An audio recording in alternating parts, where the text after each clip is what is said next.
no. Come here. Tonight in Humberside, a dog day for the traffic cops.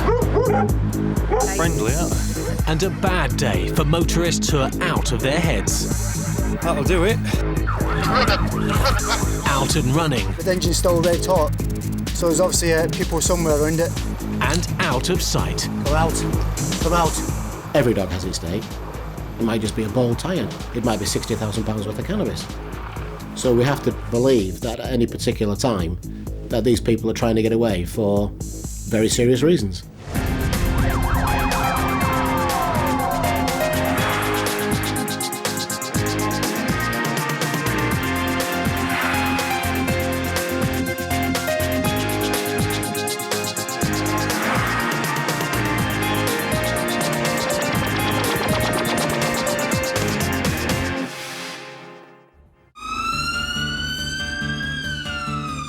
Britain's traffic cops have many priorities. Multitasking.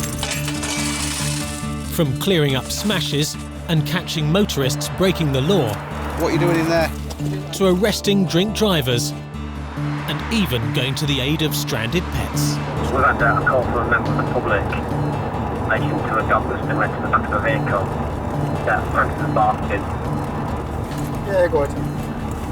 Someone's left a dog in the back of a car with no water, and the dog's obviously in some distress.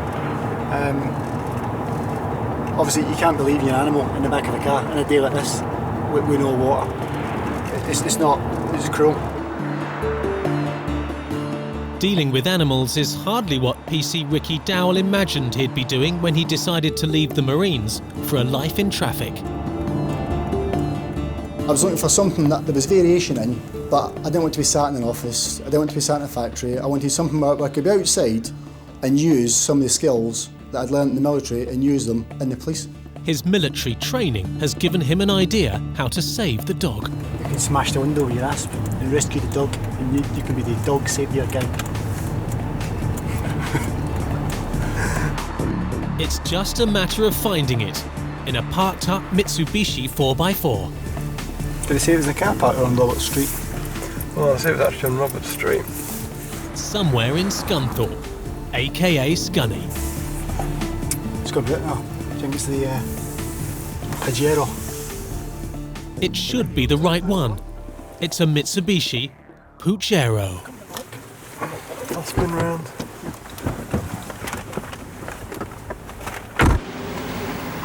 It's a little poodle, isn't it? That was obviously a well looked after, healthy dog. But at the end of the day, couldn't leave it where it was. Hey, no. Come on. Come here. Maybe not. The car is locked, but before settling for his commando strategy, PC Dowell's trying a bit of detective work. I'd wager, because the car's parked here, and it's got a badge on it, that the owner and passenger are shopping in town somewhere. Before we make a decision to damage the car, we've got to explore all those avenues, because obviously we have to justify why we've caused damage if we go down that route. A lot of the public think you're dealing with criminals all day, every day, 10 hours a day, 7 days a week. That's not always the case. We get involved in all sorts of jobs, to be honest. It really depends on what other tasks are on. But if a member of the public reports anything, whether it be a crime or a suspicious incident or a concern of welfare, then we'll attend. At the end of the day, what's happening here, it could be construed as a criminal offence, and therefore we're here for that. Information about another possible criminal offence on the outskirts of Scunny has come in. Traffic cops PC's Graham Smaller and Darren Woodford are patrolling the area.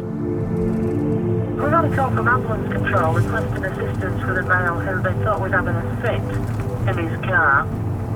2 dogs inside the vehicle with him. It's turning into a dog day afternoon. Well, attend and see what we got of her. All we want us to do really is take the dogs out for her, isn't it? The car's down one of the hidden lanes around here. There's that one down there. That only goes about 100 yards, isn't it? There's no sign of an ambulance through the trees. Oh, there's this one's directly ahead.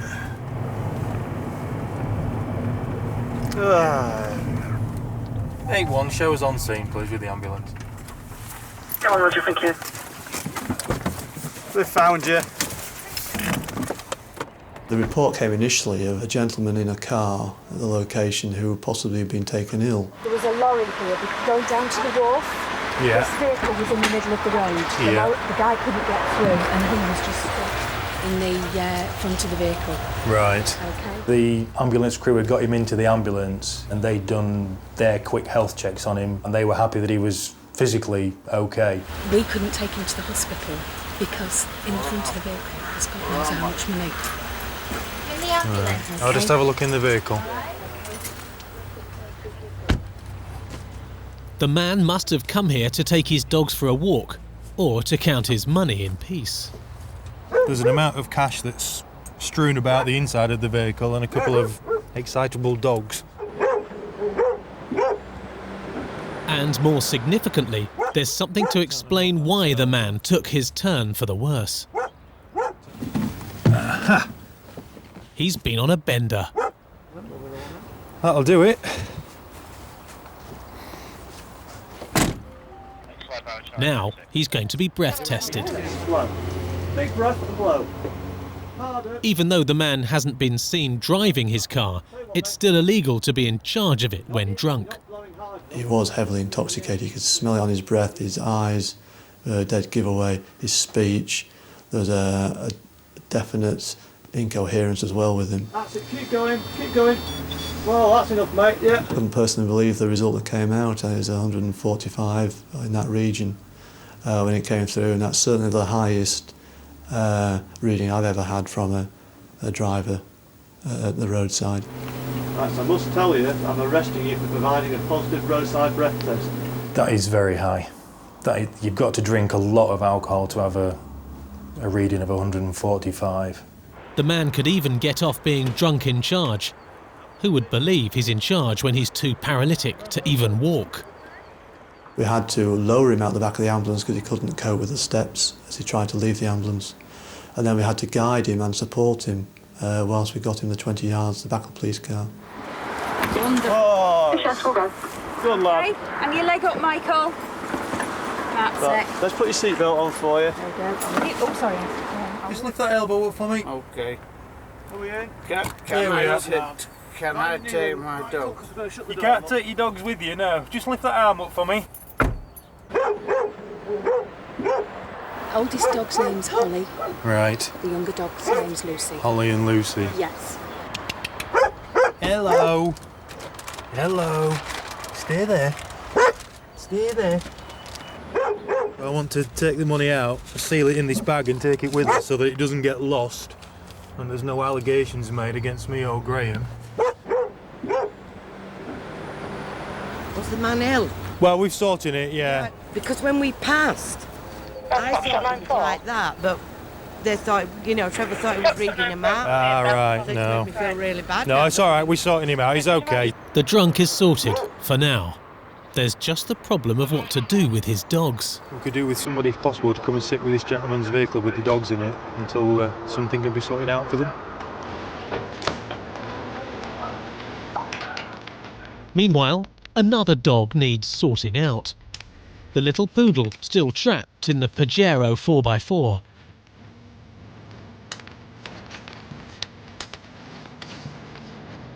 Okay. To get some water. Please.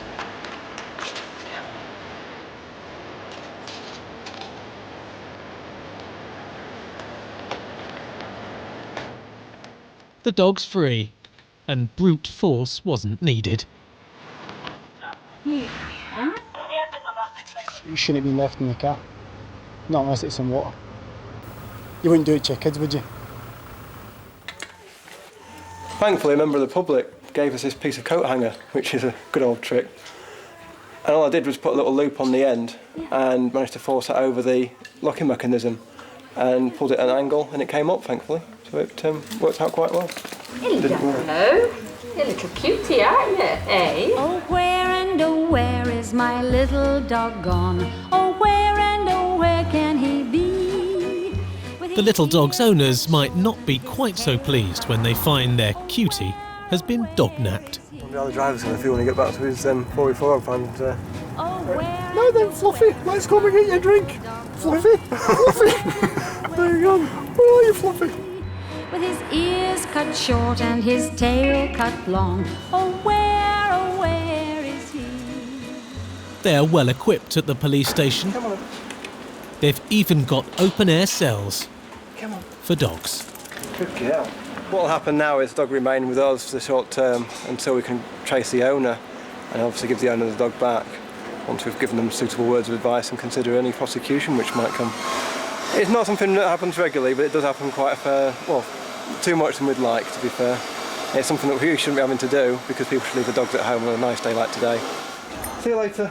Oh, where is he? The man found drinking down the lane has also been brought to the Nick in Scunny, and he's really in the doghouse. When we arrived at Scunthorpe Police Station, we entered the detention yard at the rear. We then had the problem of removing the gentleman from the vehicle. There you go. Roll forward a bit. There you go. Keep coming. Don't trip over that step. Keep coming. Had we not been there to support him, I doubt he'd been able to stand without leaning against the wall or falling over. There you go, mate. Whoa. Oh, careful. One step, look. Whoa! You missed the first step. Alright, don't fall over, will you? I don't fancy picking you up. There is sometimes a history of alcohol problems, and the alcohol problem sometimes takes over the whole lifestyle. There you go. It's no excuse whatsoever. They shouldn't be on the road. They could easily run into my family. I warn you again that failure to provide either of these specimens will render you liable to prosecution. Do you now agree to provide 2 specimens of breath for analysis? Now, like we talked about... The formalities were gone through. It took a long time because he wasn't able to speak due to his level of intoxication. No. Yeah. Sorry, what was that? Yeah. You will? Yeah. So you're going to provide us 2 specimens of breath? The 2 specimens are needed because the one taken in the ambulance can't be used in court. Hello. Go and blow for me. I was watching the gentleman attempting to blow into this tube, and I saw straight away that his cheeks were being sucked in. You're not blowing, you're putting it in your mouth. All you're doing is holding it in your mouth and just doing nothing else. You're not exhaling. The penalty for failing to provide a sample for analysis is a mandatory driving ban of at least 12 months. Is there any reason why you didn't provide me a sample of breath? No. I was pushing. All you did was put it in your mouth and just held it there. You didn't do anything. And then you started sucking. I don't know whether he was so intoxicated he was physically wasn't able to do so, or whether he'd formed that opinion that he thought he'd make it off with a lesser sentence. But with a roadside indication of 145, there's a lot of alcohol in that body that's going to affect his thinking processes as well. Right, sit yourself on there for us and take your shoes off. Nice. Sleep. Thank you. Yeah, I'll take yours off first.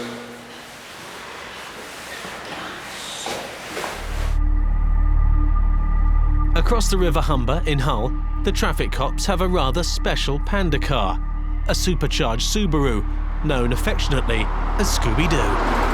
Yeah, received it's in relation to a white Honda Civic, which was stolen from a delivery driver. It's being given a run out by PC Andy Stainton, who's hunting an old friend. It's possibly in possession of what are you doing? Oh, yes. Possible suspect driving the vehicle was I have had dealings with him before. Confident they'll find him, the call's gone out for the police helicopter, because he's not only a well-known car thief, he's also a well-known runner. From getting a call, we can be airborne within 2 minutes. And then it depends on the wind, how quick we get there. Humberside Copper's chopper is a £4 million MD902 Explorer. We can respond just about anywhere in the county within 8-9 minutes. The man in the stolen Honda Civic has been spotted. We were nearby, so we made our way to help and concentrate on the surround of the area.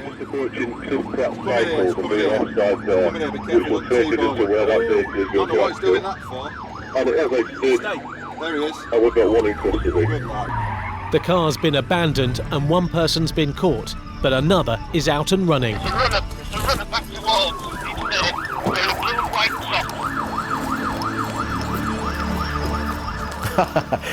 It's very difficult to sprint with all that gear on.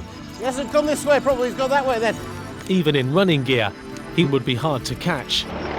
Luckily, the wind's in the right direction, and Oscar 99, the helicopter, is here. Officers on the ground were quick to contain the area, and as the aircraft came overhead, we were asked to do a search of the area and see if we could locate anybody. Ian, we've got the Honda SMV round the back of Beverley Road. The man's ditched the stolen car, or SMV, along with a girlfriend, who claims she was an innocent passenger. I've got nothing to hide. There's keys in the car, I thought the car was legal.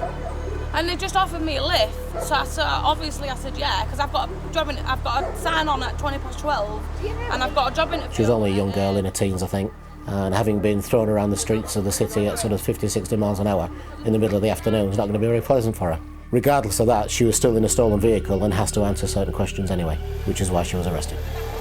The area on the ground has been sealed off. The man's going to be found by heat-seeking camera from above. He's ran north, basically parallel to Beverley Road, but within the estate area. The thermal image camera is a very good tool.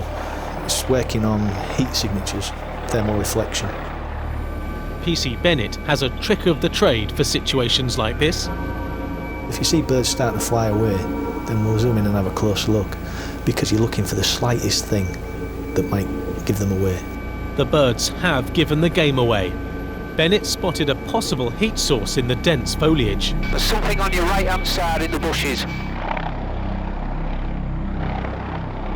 There's nothing more frustrating when somebody's hiding in bushes just about 10 feet away from officers on the ground, but they don't know that because the bush is so deep, so dense, and you wouldn't think anybody would be in it.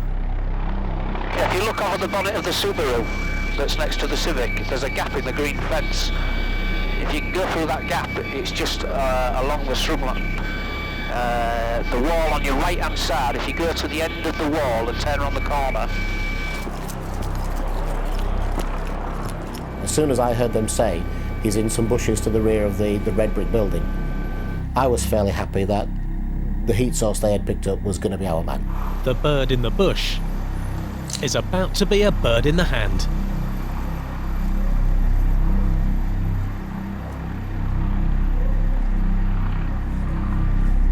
Come out.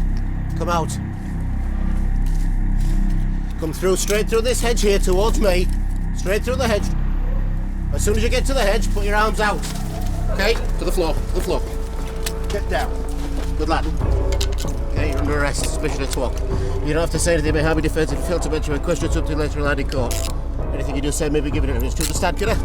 The man was a sitting duck with the infrared camera overhead, but it doesn't always work out so well. There are times when we get it wrong, and I have sent officers into mating hedgehogs twice. We've also sent officers into sleeping dogs on occasions, to which we normally have to apologise quite profusely. Exertion Oscar 991 in custody. Transport 3 Old Street, please. Well, lad, you got anything on you that you shouldn't have? No. I'm just going to check your pockets. Okay, what have you got? No needles or anything? No. Good lad. It could have been a dog, could have been a cat, but where I was stood and from what I could see, I was fairly happy it was going to be him. The one who was given as a suspect. Just going to give you the opportunity to help us in respect of recovering the car. If you've got the key, we can have the key from you. We can recover the car properly.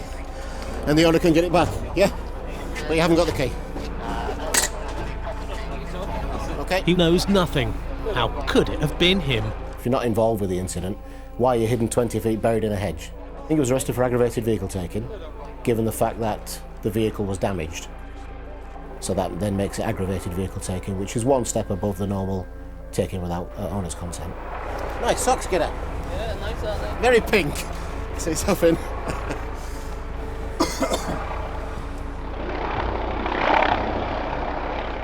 Yeah, still haven't received. Thanks for your help, brother.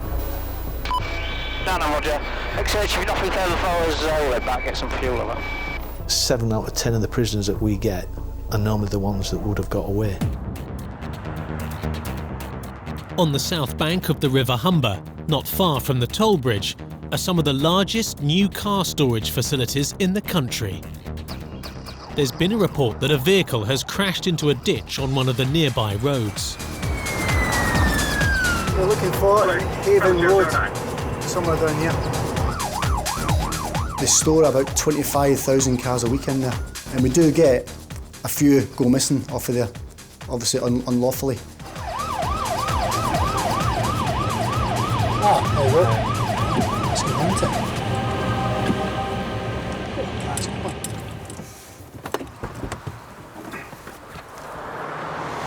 The vehicle had actually left the carriageway on the near side and had actually rolled over 3 or 4 times and rested inside quite a thick tree line. So it was actually fairly well masked off the road. Obviously my first priority is I need to make sure there's nobody still trapped in the car. Yeah, I've managed to get access to the vehicle. There isn't anyone in it, and I'd say it's probably stolen off the docks. I've just recovered the package with all the chassis number, etc. on it. But it's obviously a fairly extensive impact and the vehicle's a write-off. There's more evidence to suggest this is another stolen car. The seatbelts weren't in use at the time of the collision, looking at the way they're sat in the vehicle. Again, you're more thinking it's a stolen car, because who's going to drive a brand new car when it's still got all its plastic on, so it's come straight off the dock, and not wear a seatbelt at high speed? And there's no sign of any occupants. They must have done a runner, unless they're lying injured somewhere in the undergrowth. Potentially somebody's bimbling about in the woods somewhere with, again, maybe potentially a serious head injury or serious neck or back injury. But the engine's still red hot, so there's obviously people somewhere around it. If you ask 99 just to do a search around the area for me.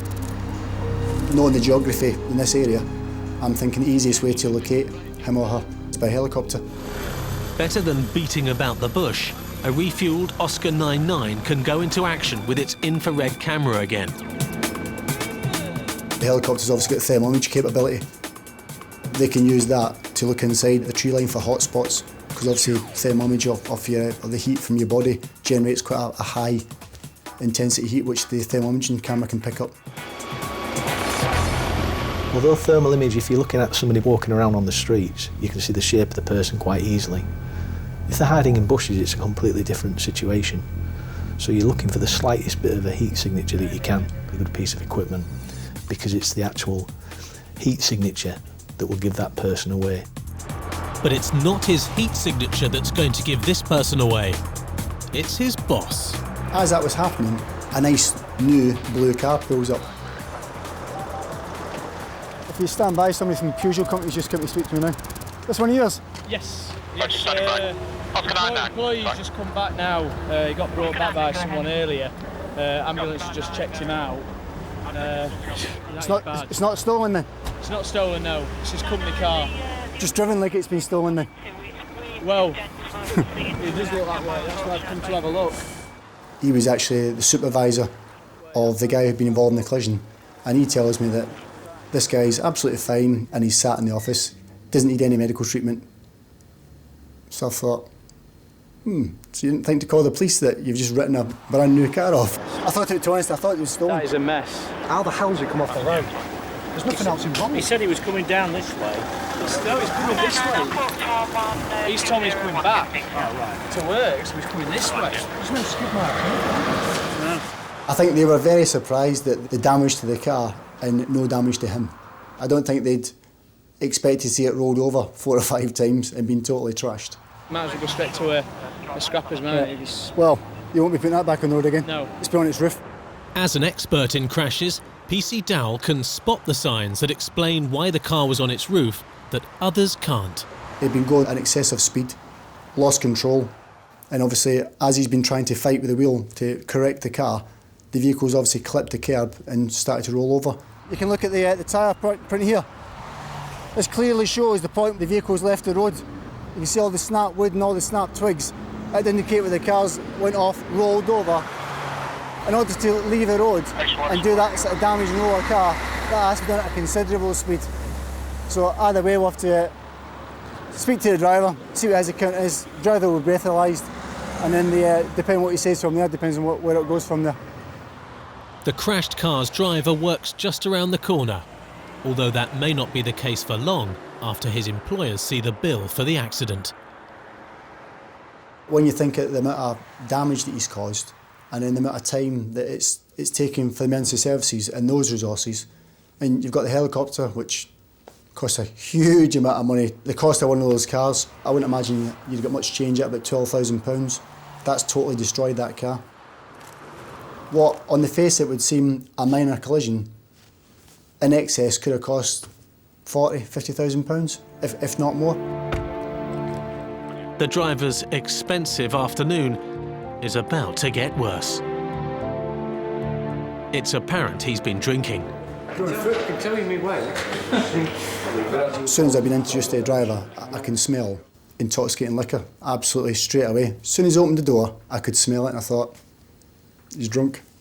I've requested a roadside breath test, which he's failed, given a roadside reading of 136, which is almost 4 times over the drink drive limit. The majority of people couldn't function with that much alcohol in the system, but he was there at work, as if nothing's happened. Yeah, can I help you? No problem. The man's got no problem with the intoximeter machine either, just with what it confirms he's had to drink. I think the evidential reading for that was 119 and 113. So he's still 3 times over. When I breathalyzed him and he blew 136, that was actually almost an hour after the collision. So you have to think, how high would his actual reading have been when he was actually driving that car? Obviously significantly higher than 136. We can't charge you with that offence because you're drunk, basically, all right? So what will happen is you'll have to go in a cell for a couple of hours until you're sober enough for us to charge you. When the custody sergeant deems it's sober enough to charge, he'll be charged with the driving while sober prescribed limit. It'll be a minimum of 1 year's ban, possibly 2. If you're prepared to get behind the wheel when you've got that much booze inside you, absolutely anything could have happened there. I just can't believe the morals of some people that are prepared to put other people at risk.